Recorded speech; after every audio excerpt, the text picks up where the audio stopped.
Good morning and Jai Hind everyone. This is Sandeep Kumar Patel. Today we are going to discuss about section formula in 3D. यानी कि बच्चों आज के class में हम लोग 3D में सेक्शन फार्मूला क्या होता है उसके ऊपर डिस्कस करेंगे। तो 3D में सबसे पहले हमें 3 डायमेंशन ज्योमेट्री में ऑक्टेंट बनाना है। तो ये ऑक्टेंट हम लोगों का बन गया। This is X axis and this is Y axis and this one is Z axis. Suppose हमारे पास एक यही है पॉइंट P और एक पॉइंट है Q। This point P, this is a point Q। ठीक है बेटा। तो इस P के let the coordinate of P, let the coordinate nets of P is x1 y1 z1। Same let the coordinate of Q x2 y2 z2। ऐसा हमने assume कर लिया, ठीक है। यानी ये x1 y1 z1 x2 y2 z2। तो मान लेते हैं अब यहाँ पे एक पॉइंट R एग्जिस्ट कर रहा है, R जिसका पॉइंट हमने मान लिया x y z, जो इस दिए गए लाइन को m रेशियो n में डिवाइड करता है। दिए गए लाइन को किस रेशियो में डिवाइड करता है बेटा? m रेशियो n में डिवाइड करता है। तो इसमें जो x y z यूज़ है उसकी क्या वैल्यू होगी? बात समझ में आ रही है? तो सबसे पहले हम क्या करेंगे, इसके डेरिवेशन में P से एक foot of perpendicular x y plane पे ड्रॉ कर लेंगे। तो ये foot of perpendicular x y पे मैंने ड्रॉ कर दिया और Q से भी एक फुट ऑफ परपेंडिकुलर मैंने ड्रॉ कर दिया, ठीक है। फिर इसको मैंने ऐसे ज्वाइन कर दिया। सेम R से भी मैंने एक फुट ऑफ परपेंडिकुलर लेना है x y प्लेन पे, ठीक है। तो इसका नाम मैंने लिख दिया L, M और N, कोई दिक्कत की बात नहीं। फिर इसके बाद मुझे क्या करना है, ये जो R है यहाँ से एक ऐसे बिल्कुल L N के पैरेलल एक लाइन मैंने खींच लेनी है। तो ये मान लीजिए जो लाइन मैं खींच रहा हूँ वो किसके पैरेलल है? L N के पैरेलल लाइन खींच रहा हूँ मैं, ठीक है। तो सपोज लाइन कुछ ये है, तो इसको ऐसे आके ज्वाइन कर देते हैं, इसको ज्वाइन। तो इस पॉइंट को बेटा हम लोग बोल देते हैं this is a A point and this is the B point. ये पॉइंट ए, ये ए, ये बी, ठीक है।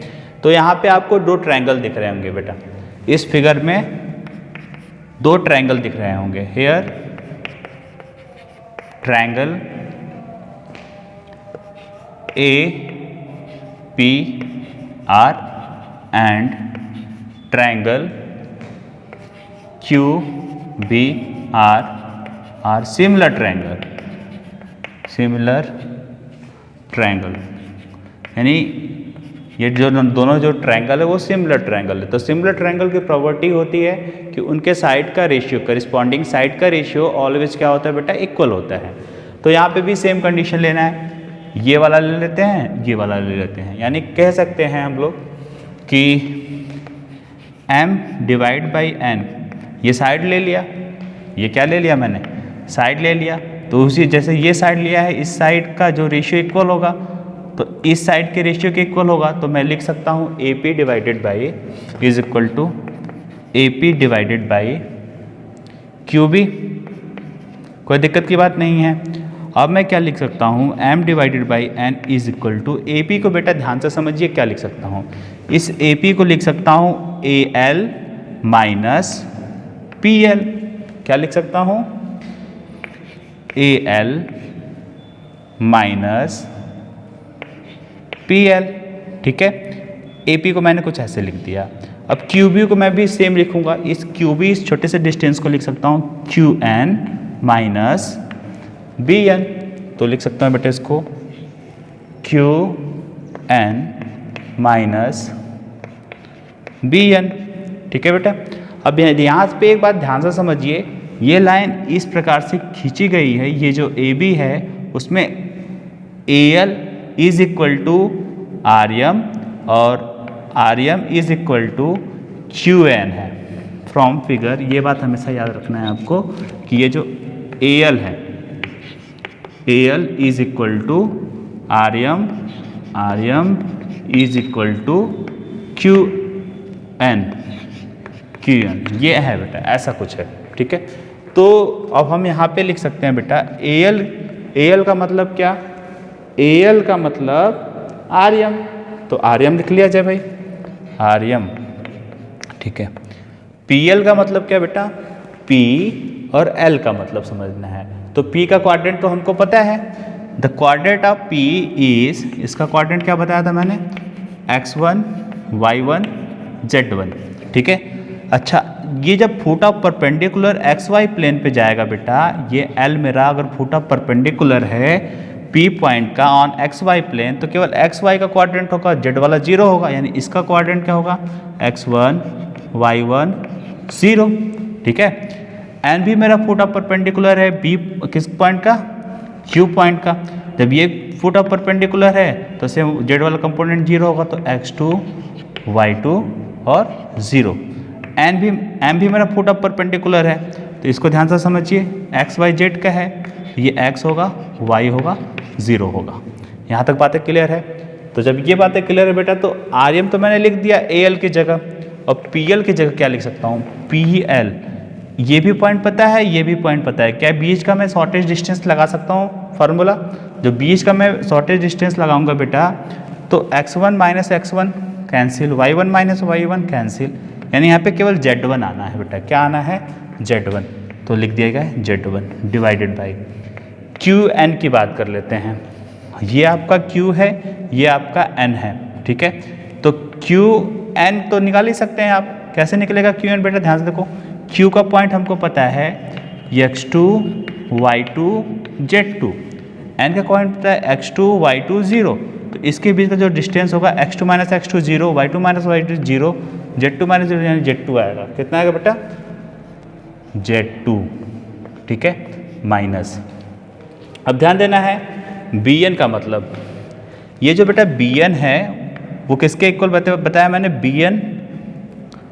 Bn बताया है बेटा मैंने, अच्छा ये मैंने क्या लिख दिया था, Q1, यहाँ पे Bn है बेटा, सॉरी, ये होगा इसके इक्वल, Rn की कौन होगा, Bn होगा, ठीक है। तो फाइनली आपका कितना हो जाएगा, ये भी कितना हो जाएगा, Rm हो जाएगा, Rm, ठीक है। ये m अपॉन n चल रहा है, तो m upon n is equal to Rem की जगह देखिए ध्यान से, Rem को मैं क्या, ये पॉइंट भी पता है, ये पॉइंट भी पता है बेटा, तो x1 minus x minus x 0, y minus y 0, z minus 0, यानी z आएगा, यानी इसकी वैल्यू z है, ये कुछ और नहीं, z minus z1 divided by z2 minus z, ठीक है। अब यहाँ से इसको फर्दर सिंप्लीफाई जब करेंगे बेटा, किसकी वैल्यू निकालने की कोशिश करेंगे, z की। Simplify equation number 1, solve equation 1, we have,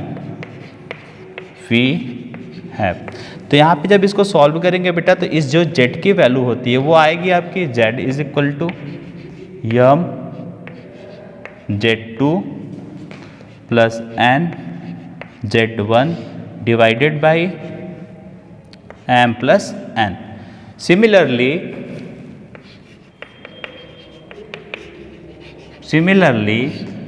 y की भी वैल्यू निकल जाएगी, कितनी होगी, y M y2 plus n y1 divided by m plus n, और x की भी वैल्यू निकल जाएगी, तो x is equal to M x2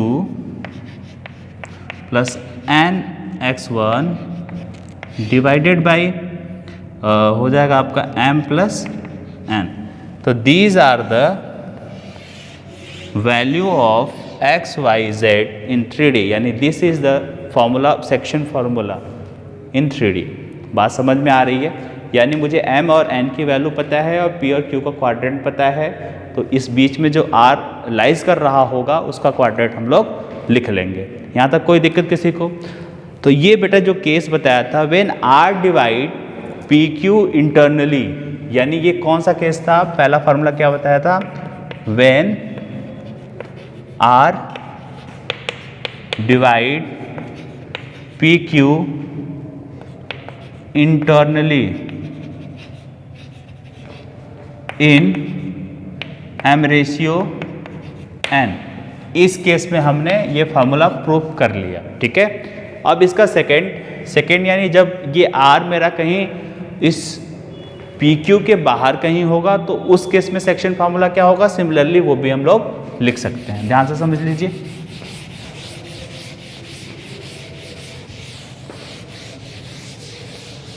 case number second, when R is external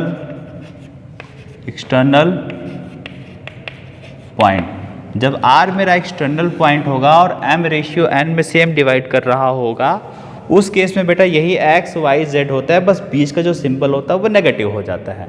बीच का सिंबल क्या हो जाता है आपका, नेगेटिव। कहने का मतलब उस केस में क्या हो जाएगा, x equals to m x2 minus n x1 divided by m minus n। y कितना हो जाएगा उस केस में, m y2 minus n y1 divided by m minus n। और z कितना हो जाएगा उस केस में, m z2 minus n z1 divided by m minus n। अब इसके प्रूफ की अगर हम बात करें कि इसको प्रूफ कैसे किया जा सकता है सर, तो ध्यान दीजिए, जैसे मैंने इसको प्रूफ किया हुआ है, ये पॉइंट आपको यहाँ पे पता चला। अब इसको मैं कहीं बाहर मान लूँगा और यहाँ से लेके बाहर वाला जो पॉइंट होगा ये m हो जाएगा और यहाँ से लेके यहाँ तक का जो डिस्टेंस होगा n हो जाएगा। जैसे मैंने इसमें किया है वैसे उसमें करेंगे तो ये प्रूफ आ जाएगा। तो सिमिलरली यहाँ तक हम लोगों ने सेक्शन फार्मूला कर लिया। आई होप आपको ये लेक्चर समझ में आया होगा। Thank you for watching this video. Have a good day.